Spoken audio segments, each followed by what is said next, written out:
যে আপনারা আওয়ামী লীগের ললিত পালিত কুত্তা, এই কুত্তাকে বিস্কুট খাওয়ানোর এখন আর আমাদের সময় নেই। এই কুত্তাদেরকে ধরে ইনজেকশন দিয়ে তারপরে এদেরকে রাস্তায় ছেড়ে দিব। সাধারণ ভোক্তাদেরকে লুটে বলে গেছে এই ই কমার্স প্রতিষ্ঠান।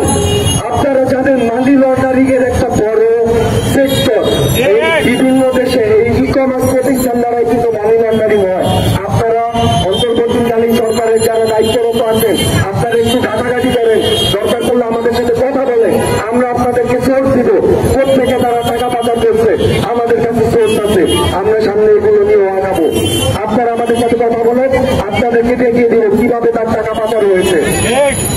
তো এখন আমি বলতে চাই, আমাদের ছাত্র বা দাবিগুলো আপনারা যদি মনে করেন অযৌক্তিক, আমাদেরকে রাস্তা থেকে তুলে ফেলে দিবেন, আমরা মেনে নিব। কিন্তু আমাদের যৌক্তিক দাবিগুলো আপনারা কেন শুনবেন না? তাই আমি আমাদের ইসরায়েলি ভুক্তভোগীকে আমন্ত্রণ পক্ষ থেকে আমাদের ছাত্র বা দাবি তুলে ধরছি। এই দাবিটা আমরা ভোক্তা অধিকার অধিদপ্তরের 7 দিনের মধ্যে পেয়েছিলাম। তো আমাদের দাবিটা বলবৎ থাকবে না। আমরা তারপরও আজকে থেকে আবারও 7 দিনের আলটিমেটাম দিচ্ছি। এই 7 দিন আপনারা আজকে কাপড়ের কাপড় করে এসেছি, আমরা জানতাম ওই 7 দিনের আলটিমেটাম আপনারা মানবেন না, কারণ আপনারা আওয়ামী লীগের দোষর। সেটা প্রমাণ করার জন্যই 7 দিনের দাবি দেওয়া হয়েছিল। তো আপনারা প্রমাণ করে দিয়েছেন যে আপনারা আওয়ামী লীগের ললিত পালিত কুত্তা। এই কুত্তাদের বিস্কুট খাওয়ানোর এখন আর আমাদের সময় নেই। এই কুত্তাদেরকে ধরে ইনজেকশন দিয়ে তারপরে এদেরকে রাস্তায় ছেড়ে দিব। তারপরে রাস্তাঘাটে তারা মানুষদেরকে মারবে, মানুষ তাদেরকে মারবে।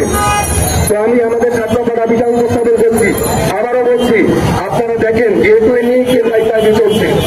গেটওয়ে 7 দিনের মধ্যে বাণিজ্য মন্ত্রণালয় থেকে যেই মাধ্যমে পেমেন্ট করেছে, 7 দিনের মধ্যে সেই মাধ্যমে প্রতিটা গ্রাহক যাতে তাদের টাকা ফেরত পেয়ে যায়, এটা কিন্তু গেটওয়ে নীতিমালায় আছে।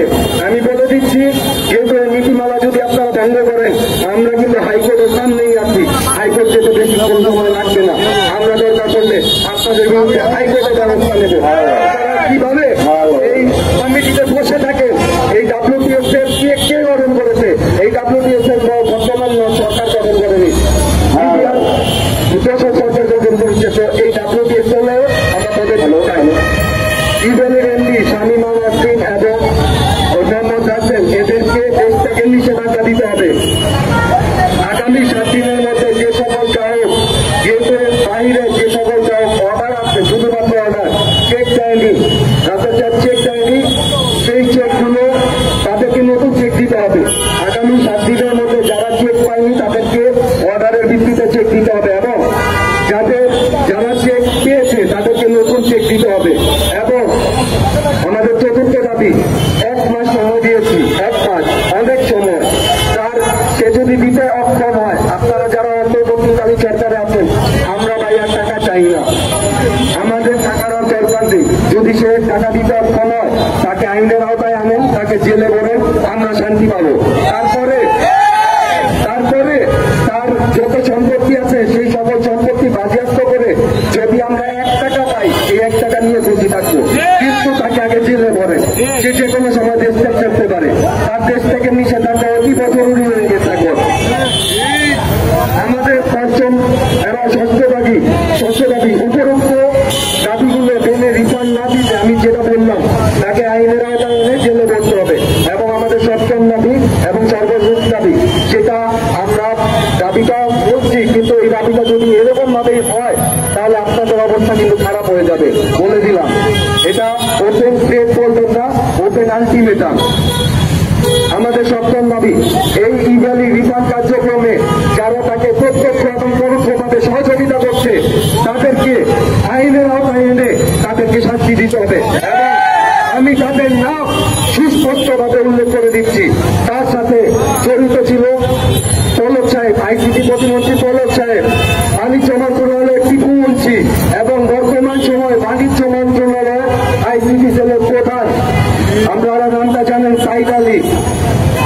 ওনার সাথে আমি 2বার মিটিং করেছি, উনি এই বিষয়ে কোনো হস্তক্ষেপ করতে চান না।